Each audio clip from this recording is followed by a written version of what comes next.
The Galactic Academy's assessment hall fell silent as Instructor Velver's crystalline form refracted the harsh lights above the observation deck, his many facets scattering rainbows across the frozen chamber beyond. "Final trial," he announced in the universal tongue, gesturing toward the massive ice maze. "A test of adaptability, problem-solving, and environmental resilience." Below them, maintenance drones finished coating the labyrinth in a mirror-smooth layer of frozen methane, the temperature plunging to minus 180 degrees Celsius. The maze stretched 3 kilometers across, its walls shifting and reconfiguring every 30 seconds, a living puzzle designed to humble even the best candidates. Lena Park pressed her gloved hands against the reinforced glass, eyes wide as she watched vapor curl across the ice. A human exchange cadet from South Korea, she had grown up near winter rinks and frozen rivers, but this was another world entirely. Beside her, Kel the Throxian rumbled softly, 6 eyes blinking with concern. "Human Lena, your people know cold, yes. But this is death ice." Lena smiled, adjusting the thermal layer beneath her academy jacket.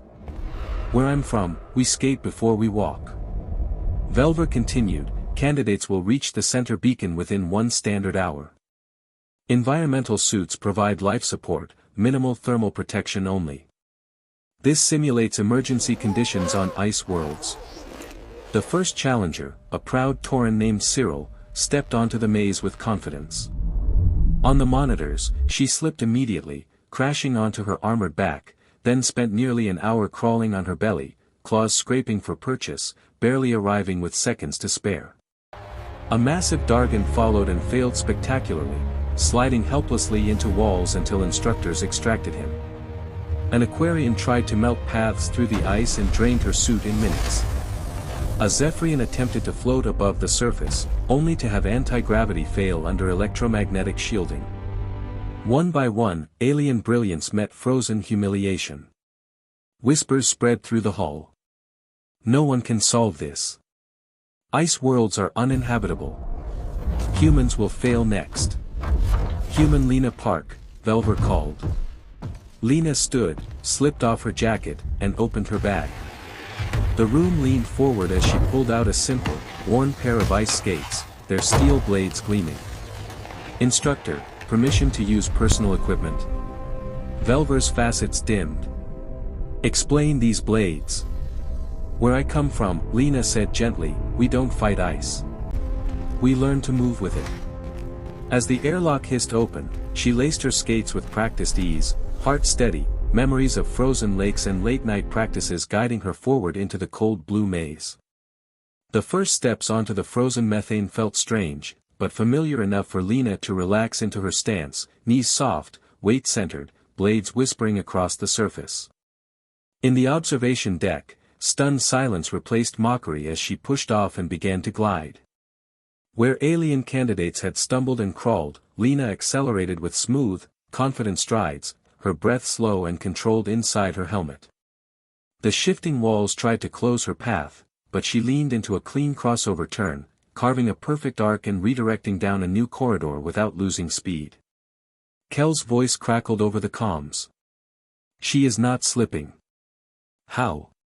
Velver answered quietly, "Humans evolved on a world with frozen water. They turned survival into sport." Lena approached a tilted section that had stopped 3 candidates. She crouched low, used the incline to build speed, then flowed back onto level ice, reading the maze like a hockey rink, anticipating movement, always 3 steps ahead.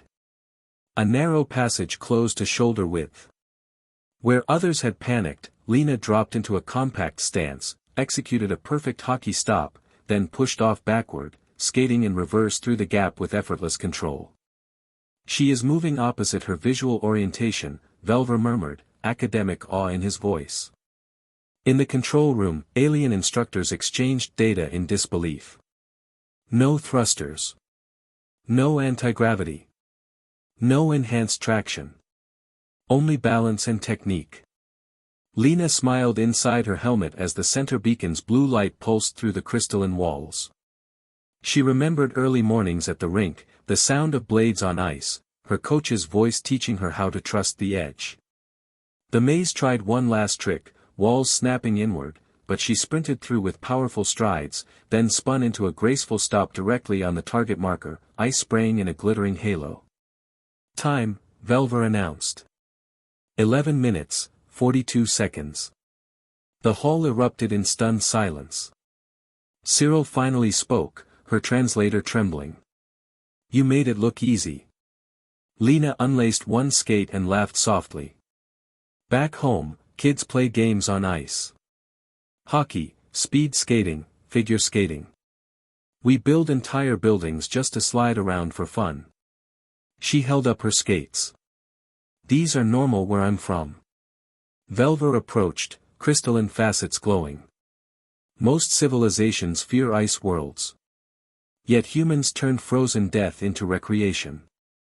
That's because ice isn't an enemy to us, Lena said, running a finger along the blade. It's where we learn who we are. That evening, footage of her run spread across the galactic networks, millions watching a human glide through what they believed was an impossible death trap, rewriting everything they thought they knew about Earth. By nightfall, Lena Park's run dominated every galactic education feed. Slow-motion replays showed her crossovers, her backward glide, the moment she leaned into the incline and gained speed instead of fear. Comment threads exploded with disbelief. Humans are terrifying. They turn the universe's deadliest terrain into a playground. How do we defend against this? In the Academy Commons, alien students gathered around projection walls, replaying the footage in silence.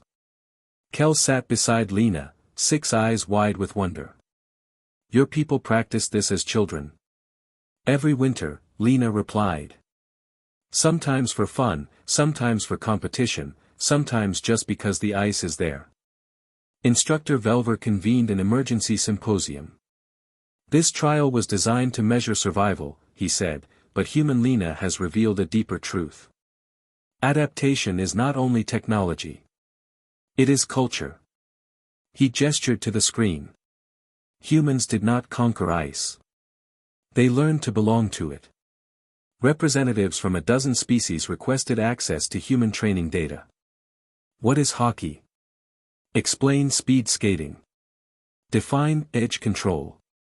Lena found herself surrounded by curious scientists and athletes, explaining drills and warm-ups, the joy of gliding, the discipline of falling and rising again. For the first time, she saw how ordinary human habits looked miraculous to the galaxy. Later, her comm unit chimed with a message from the Interspecies Athletics Council. Proposal: introduce a new competitive event based on human ice sports. Preliminary name: ice hockey. Lena laughed aloud, picturing Minnesota rinks and cheering crowds translated to alien arenas. The galaxy isn't ready, she whispered, but it's about to be.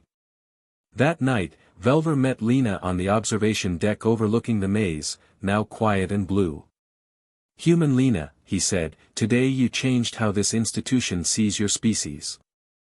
She looked out at the frozen corridors and smiled. We didn't change, she answered. We just showed you who we've always been. Beyond the Academy, worlds once labeled uninhabitable were reconsidered. Exploration teams studied frozen moons with new hope, asking not how to survive them, but how to move within them.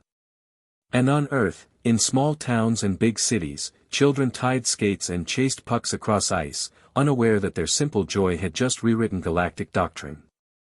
The following week, the Galactic Academy opened its first human-style ice training facility, a vast crystal dome cooled to perfect skating conditions. Alien cadets lined the rink's edge, wobbling on borrowed skates, while Lena demonstrated basic strides, patient and encouraging. Laughter echoed as proud warriors fell, rose, and tried again, discovering that balance could be learned and fear could be unlearned. Velver addressed the assembly. Today we honor a new principle: adaptability is not merely equipment, but mindset. Human culture has shown us that survival becomes strength when it is shared. The Academy recorded Lena's run as a permanent case study, not as a curiosity, but as doctrine. Kel finally managed a shaky glide and raised all 6 arms in triumph. I am skating, he declared. Lena grinned and tapped her stick on the ice. Told you. The ice isn't your enemy. Messages arrived from across the stars. Frozen research stations requested human coaches. Exploration fleets asked for skating instructors. Entire species began preparing for their first ice leagues, inspired by a single human who had brought skates to an alien exam. Standing at center rink beneath alien constellations, Lena felt something deeper than victory. She felt connection. Not because humans were stronger, but because they were willing to share what they loved. What had begun as a test had become a bridge between worlds. Velver joined her one last time at the rail. "Your people have given the galaxy a gift," he said softly. "Courage shaped as joy." Lena looked down at the ice, shining and endless. "We just taught you how to play." And as the first interspecies ice hockey puck dropped under a sky of unfamiliar stars, the galaxy learned a simple, unstoppable truth: when humans slide forward instead of freezing in fear, entire civilizations move with them.